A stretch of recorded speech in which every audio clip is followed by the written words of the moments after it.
welcome back to Ma'am She Teach Channel. Ayan, nakikita nyo ang ating magandang driver. Hindi ba driver talaga? Siyempre ang ating BFF, diba? Saan kaya kami pupunta? Tayo ay susugod bahay sa ating isang kamamshi. Dahil tuturuan niya tayo kung paano gumawa ng Loco-Moco. Hindi ko po kayo niloloko. Talagang Loco-Moco ang pangalan niya. Okay? Hawaii. Oo. So, isa siya sa popular dish sa Hawaii. Hawaii. Okay?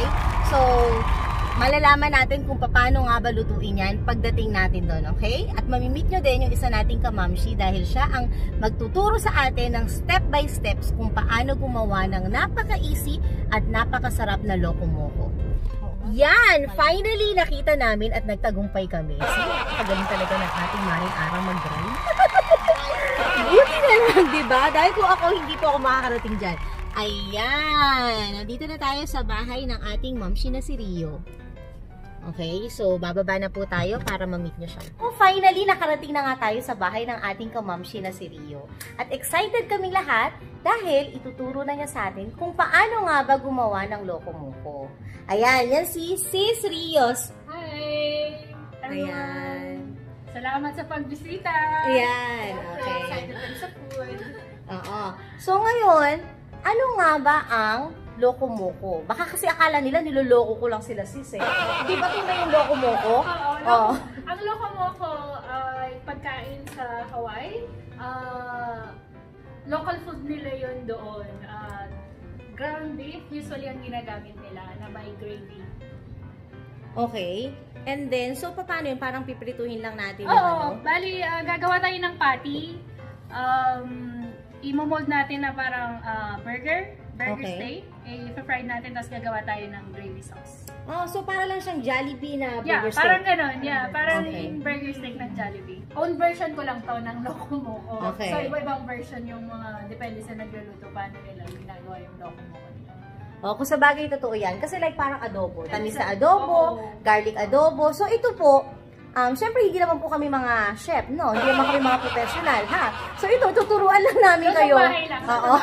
Ng lutong bahay na madaling gawin. At yung mga ingredients na to, makikita lang to sa palengke, diba? Oo, easy lang siya. hanapin. Madali lang siyang hanapin. Parang nasa pantry nyo lang. Sigurado nasa bahay nyo lang kusina yung mga ingredients. O, see? So, kapag at least pag umuwi yung inyong partner galing sa trabaho, sasabihin mo, mahal, pinagluto kita ng Loco-Moco. O, di ba? Magugulantang siya dahil Loco-Moco?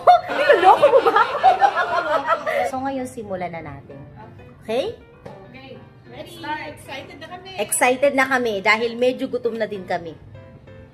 Mag-start na po si Ma'am She Rio. Ituturo na niya sa atin kung paano. Gagawin muna natin yung burger patty. So, mag-start sa ground beef. Ground beef, egg, garlic, onion, lalagyan natin ng breadcrumb, panko, or any breadcrumb na meron kayo sa bahay, konting soy sauce, hindi ko alam paano ito i-pronounce, Worcester sauce. Ayan. Basta si Wow Sister sauce. Tapos, salt and pepper. Ayan. Okay. So, pero may tanong ako sis, ito ba talagang mahirap bagkitin na Worcestershire sauce na yan? Ito, kahit wala siya, kahit soy sauce lang pwede. Ito lang, nagbibigay lang siya ng extra pampalasa, pampasarap. Pero kung wala kayo sa bahay, it's okay. Yung iba nilalagyan nila ng oyster sauce. Ng oyster sauce, pwede din. Yung importante yung soy sauce. Yung iba nga, salt and pepper lang at saka ito, hindi na nila nilalagyan soy sauce. Yeah, so ako, para gusto ko lang mas malasa siya, na ilalagyan ko ito. Okay. Ano yung isang can na yun, sis? Ito, mamaya ito para sa sauce natin, sa gravy. Sa pang gravy. Usually, ginagamit nila beef broth, pero wala ako. Nag-improvise na lang ako. Chicken broth lang yung meron ako dito. Pero kahit wala kayo ng broth, pwede yung water lang at saka yung cube. Like, Knorr cube, beef cube, parang ganon. Yeah, wala kasi ako nung cube. Kaya ito, improvise lang ako. Ito na po yung ating mixture para sa patty. Dahil, akala ko po nagbi-video na ako at daldal na kami ng daldal, hindi pa pala. So, yan, okay? So, meron lang ground beef, and then minced onion and minced garlic, and then konting soy sauce, and then the Worcestershire sauce. Okay, kung ano nga ba siya. At breadcrumbs. Okay? So, kung wala po kayong breadcrumbs, pwede kayong gumamit ng durog na sky flakes. Okay. So, yan. And then, lagyan natin ng salt. Salt and pepper. Paghalu-haluin mo lang yan. Yan. Para at least natututo kami ng bagong recipe. May tanong ako, sis. Possible din ba, kesa gumawa tayo ng mixture na ganito, bumili na lang tayo ng regular patty? Pwede rin yun, sis. Pwede i-fry mo lang siya tapos just make your own sauce. Meron ding ready to, gravy yung nabibili. Ewan ko lang yun kung na masarap din. yan. Hindi ko lang yun Pero na-try, sa akin, ha? the best pa rin yung fresh, di ba? Yeah, yung gagawin mo yung gravy. Isang egg lang, sis? Oo, isang egg lang, sis. Optional, kung gusto nyo siyang lagyan ng milk. May okay. ako na lang, mga maybe 1/3 cup. Okay, so we can also add milk. Pampaano lang siya, pampalasa lang din. Okay, So, yung milk ay optional. optional lang, yeah. Yan, malapit na siyang matapos. Okay, ito naman, lutong bahay lang naman po ito. Kaya, yan, kaya wala ng gloves. Okay. Para kung gusto niyo pantay-pantay yung Portion. patty, i-cut niyo muna ito half and then cut it again, mga ganyan. Tapos ganito, para dikit-dikit. Ako ko palang nakita yan. Hindi ako nagaganyan eh. Ako din eh. Hindi Okay. Ganyan mo. Oo, mo lang. diba? Sabi nila para evenly yung pagkaluto, i-press mo siya ng konti sa gitna para pag tinry mo siya. So, sa gitna? Oo, sa gitna, hindi lahat. Yung parang i-press mo lang siya sa gitna. See? Meron tayong bagong natutunang tips. Para, Diba? So, dapat pala sa gitna. At saka pag gumagawa ko ng patty, kukunin ko lang, ilalagay ko lang sa plato, pe-press ko na. So, mali pala. Oo, maganda yung ano niya. Round talaga siya.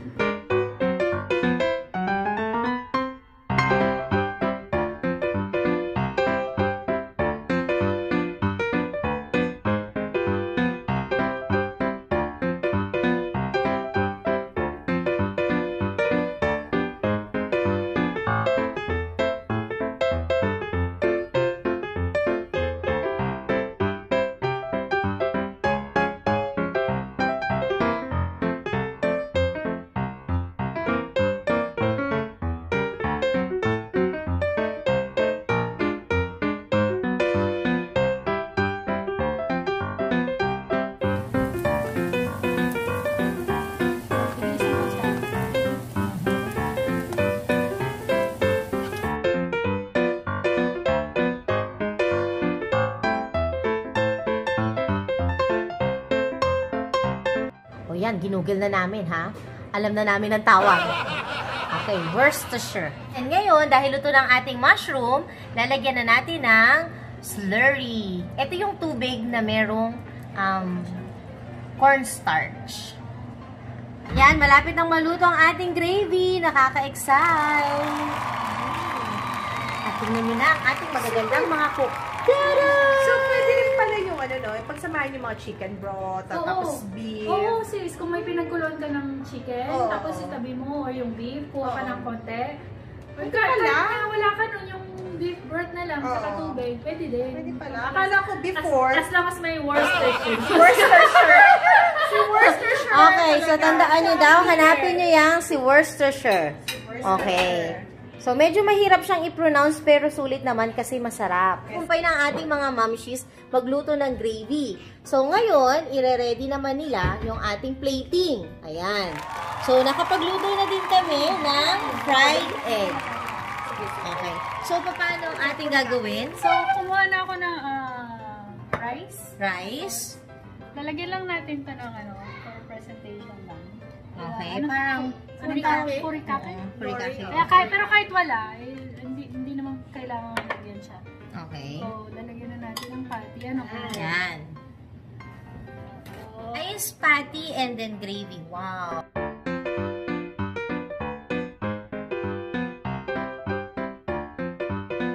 Sa akin may egg. Ayan, okay lang yung Yeah. Yan. Diba? Tapos, lagyan natin gosh, look for at the egg. presentation lang. Oh. Diba? Instagram ito. Ayan, ako, malapit na tayong kumain at malapit na nating matikman ang ating loco moco. Okay? See, napakasimple lang. At lahat ng ingredients, makikita nyo lang sa palengke.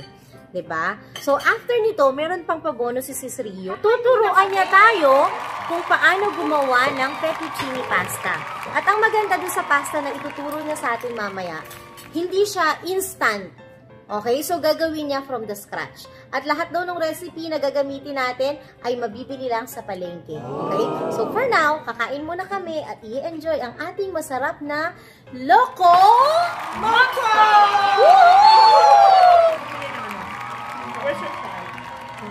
Worcestershire. Ano? Worcestershire. Pag may sobra, pwede pang burger. Tama. Tandaan nyo, hindi ko kami maano. Hindi ko kami mataba, ha? Kaya lang yung camera ko. Pag totoo, wala na figure. Sarap siya kasi Sarap. sa Jollibee. Tama. Sarap. Kaya lang kayo. Hindi, pero dapat lumayo ako eh. Para mukha rin akong mapayat eh. Dapat malayo. Malapit ako kanina eh. Lapit natin yung tayo. Yung counter. Kaya napakasarap at approve na approve itong ating recipe na to. Napakadali lang, diba? Oo. Gagayahin ko to. Diba? Loko Moco, hindi kayo maluloko Hindi sa kayo lasa. maluloko dyan. Hindi kayo maluloko. Ayan, nagtagumpay na po kaming ubusin ang aming isang platong Loco Moco. At kung makikita nyo, wala na naman akong leeg dahil busog na naman ako. Okay? So ngayon, ayan, busy na naman ang ating mga kamamshi. Ayan, nagre-ready na siya at nagsiset up na siya para sa ating fettuccine pasta. Ayan, so ito na po yung mga ingredients. So we just need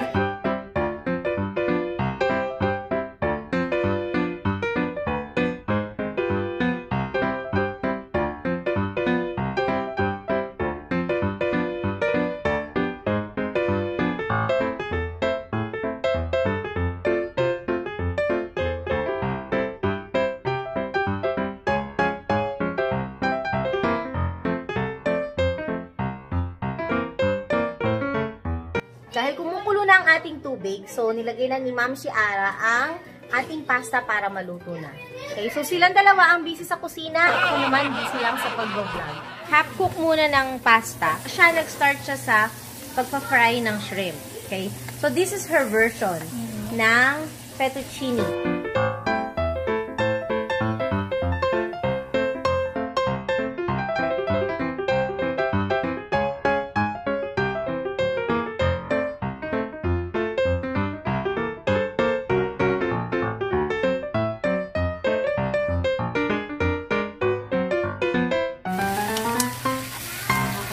Some fish sauce. Malasa. Okay.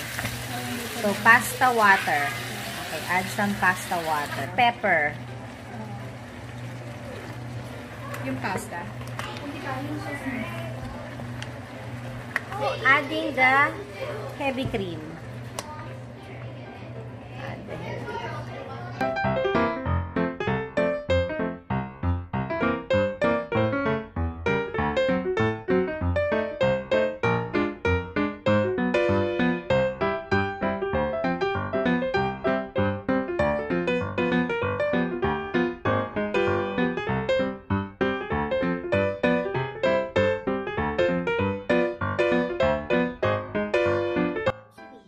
At ngayong araw na to, ay natuto tayo ng dalawang masarap na recipe. Yun ay Loco Moco. And fettuccine. dahil natapos na po ang ating sugod bahay kay Ma'am Shirio at talaga naman kami ay busog na busog. Tingnan nyo naman, kitang-kita na naman lahat. Ayan, ang aking makapal na baba, okay? Maraming salamat po. Sana nag-enjoy kayo. Stay safe. Everyone. Bye!